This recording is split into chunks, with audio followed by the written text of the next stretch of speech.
안녕하세요. 출산육아 교육협회 영아육아 큐레이터 교수위원 박정은입니다.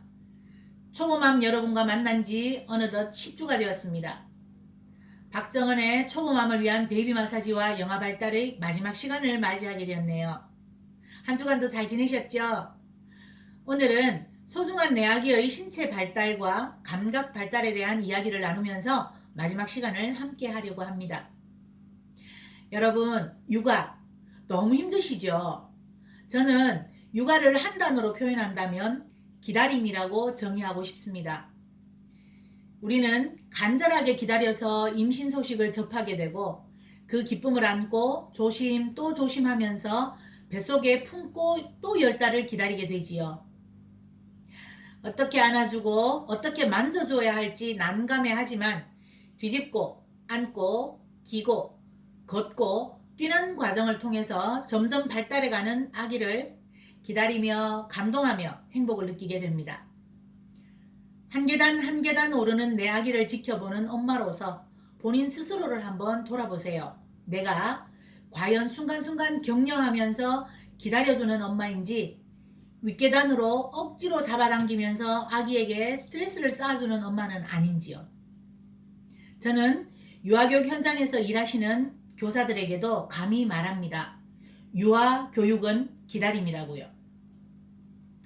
박정은의 초보맘을 위한 베이비 마사지와 영아 발달을 함께하는 초보맘 여러분, 육아는 기다림이라는 것을 가슴으로 느끼시면서 10회차 그 마지막 시간을 진행하도록 하겠습니다.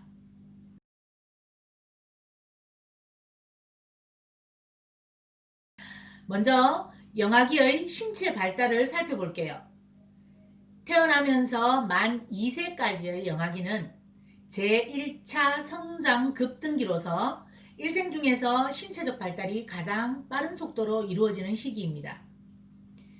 옛 어른들이 그런 말씀을 하셨죠. 자고 나면 또 커 있고 숨 쉴 때마다 쑥쑥 자란다고요. 이 시기는 어른들이 그렇게 말씀하실 만큼 눈에 띄게 신체적으로 빠른 성장을 이루는 시기입니다.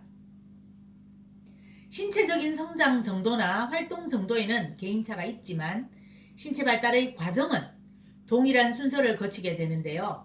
머리에서 다리 방향으로, 몸의 중심부에서 말초 방향으로 진행된답니다.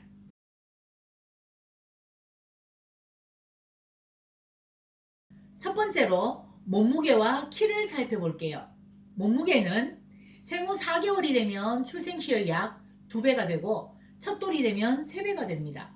키는 태어나고 한 해 동안은 매달 2.5cm씩 성장하고 첫돌이 되면 출생시의 약 1.5배가 된답니다. 그리고 생후 2년째에 접어들게 되면 성장 속도가 첫 해에 비해서 점차 느려지게 됩니다. 단 모든 아기마다 개인차가 있다는 점을 꼭 명심해 주세요. 다음으로 골격과 근육을 살펴볼게요. 영아의 골격과 근육은 성인에 비해서 크기가 작고 그 수도 적을 뿐 아니라 매우 유연하고 부드러워서 휘어지기가 쉽습니다.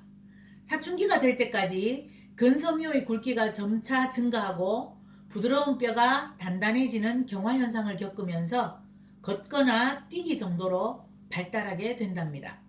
이 시기에는 골절로 인한 손상을 입을 우려가 많기 때문에 각별히 주의해 주셔야 합니다.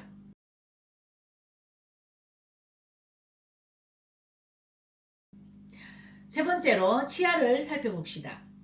유치는 태아기부터 턱 속에 형성되어 있다가 출생 후 6개월가량 되었을 때부터 2세 반경까지 아래쪽 가운데 앞니 2개가 먼저 나오고 어금니, 송곳니의 일정한 순서로 20개의 유치가 모두 나오게 됩니다.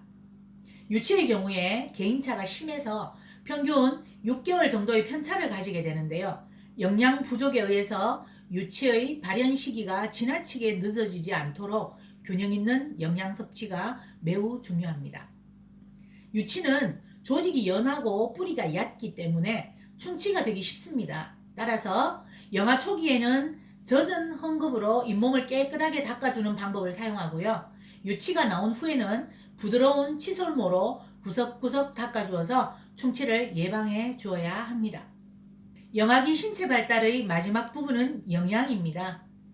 생후 6개월은 모유나 우유가 아기의 영양원이며 에너지원입니다. 모유의 성분은 영아의 바른 성장을 도모하는 데 가장 이상적이라서 권장하고 있습니다만 모유 수유가 항상 바람직한 건 아니죠. 어머니가 에이즈나 전염성 질환에 감염된 경우, 또 결핵이 활발하게 진행되고 있을 경우, 또 아기에게 안전하지 않을 수 있는 약물을 복용하는 경우에는 모유 수유를 자제하셔야 합니다. 또한 아기가 알코올이 함유된 모유를 섭취하게 되면 더 많이 울거나 놀라고 적절한 수면을 취하지 못하므로 모유 수유 시기에는 어머니가 음주를 해서는 안 됩니다. 수유량과 수유 시간은 아기 개월수에 따라 제시해둔 평균에 맞는 정해진 양과 정해진 시간을 따르는 것보다 아기마다 가지고 있는 개인차를 존중하여서 수유 시간과 양을 아기가 결정하도록 하는 것이 좋습니다. 아기의 활동량이 많아지면 아기가 필요로 하는 영양소의 섭취가 증가되고 이가 나면서 씹고 깨무는 행동이 나타나는데요. 고형 음식에 적응할 수 있도록 3에서 4개월쯤부터는 씹기 훈련을 위한 이유식을 시작할 수 있습니다.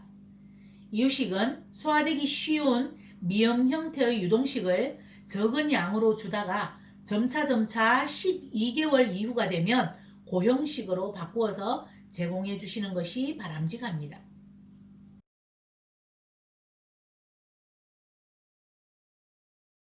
영아기의 신체 발달에 이어서 감각 발달을 알아보겠습니다.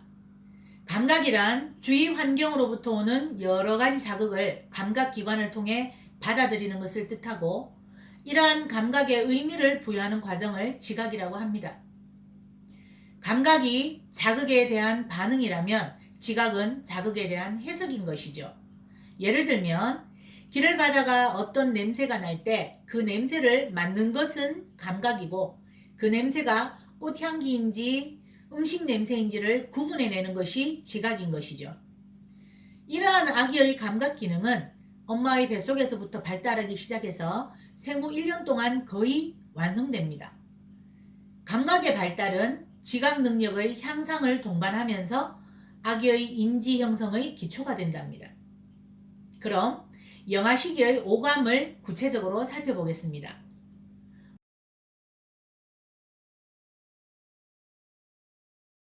먼저 촉각은 영아에게 모든 사물을 탐색하고 세상을 이해하는 눈의 역할을 합니다.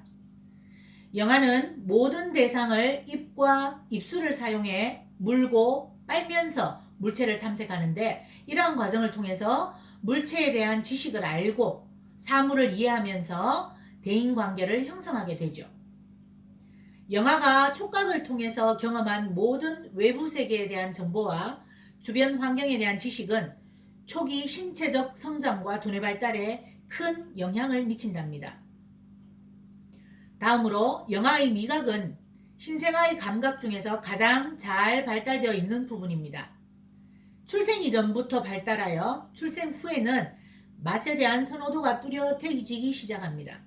따라서 신생아 시기부터 단맛, 신맛, 짠맛을 구분하고 시간이 지나면서 특정한 음식에 대한 좋고 싫음을 분명하게 나타낸답니다.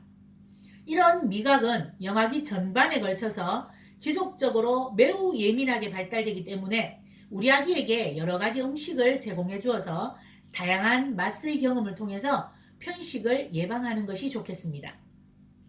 다음은 후각입니다. 후각은 영아의 감각 중에서 가장 빨리 발달하는 부분으로 스스로 엄마를 인식해가는 수단이죠.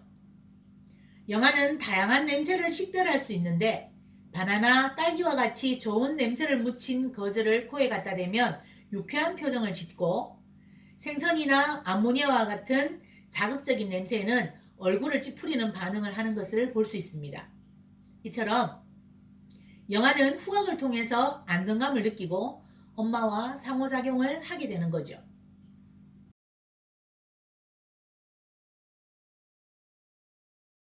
다음은 청각입니다.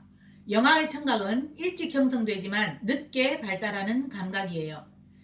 태아는 태어나기 전부터 청각이 형성되어 있어서 들을 수 있을 뿐 아니라 자기가 들었던 소리를 기억할 수도 있답니다. 따라서 엄마 뱃속에서의 경험을 바탕으로 출생 후에 엄마 목소리와 타인의 목소리를 구별할 수 있지만 영아의 언어 발달과 보조를 맞추어야 하기 때문에 청각 발달은 다른 감각과 달리 느리게 발달하는 겁니다.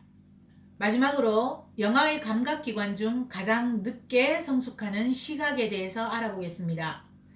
영아들의 시각을 조절하는 데 필요한 뇌피질이 늦게 발달하기 때문에 신생아는 물체의 시선을 고정시켜 초점을 맞추지 못하고 일정한 거리 안에서 선이 굵은 것과 검은색과 흰색의 대비가 뚜렷한 것들만 볼 수가 있답니다. 출생 후 1개월 정도가 되면 사물의 움직임에 민감하게 반응할 수 있고 생후 2개월이 지나면 빨강색, 초록색 등의 색깔을 인지하게 됩니다. 평균적으로 출생 후 4개월쯤이 되면 두 눈, 즉 양안을 모두 고정시킬 수 있는데 이 시기는 뇌발달의 결정적인 시기와 일치하기 때문에 두 눈으로 보는 양안시 발달이 결여되면 사시가 될 수 있고 시력을 영구적으로 상실할 수 있기 때문에 우리 초보맘 여러분들께서는 아기를 세심하게 관찰하여 두 눈의 협응 운동이 미숙한 경우에 빠른 치료를 제공해 주셔야 한다는 것을 잊지 마시기 바랍니다. 이상으로 우리 초보맘 여러분들과 영아 시기의 신체 발달과 감각 발달에 대해서 이야기를 나누어 보았습니다.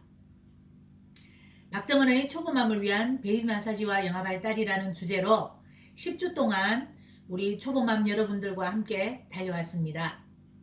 부족한 부분이 많았지만 관심과 애정으로 함께 해주셔서 너무 감사드립니다. 세상 그 무엇과도 바꿀 수 없는 소중한 내 아기와의 사랑의 소통은 엄마들의 작은 실천들이 켜켜이 쌓여 기쁨과 행복이 되는 마법과도 같은 감동이라고 생각합니다. 주기적으로 꾸준하게 베이비 마사지를 실천하셔서 아기에게는 건강과 세상에 대한 신뢰감이 형성되는 시간이 되고 엄마에게는 보람과 감동의 시간들이 되시길 바라면서 박정은의 초보맘을 위한 베이비 마사지와 영아 발달 10회 프로젝트를 이렇게 마무리하겠습니다. 여러분, 육아는 기다림입니다. 꼭 잊지 마세요. 가정마다 건강과 다복이 함께 하시길 기원하면서 모두 행복하세요. 안녕.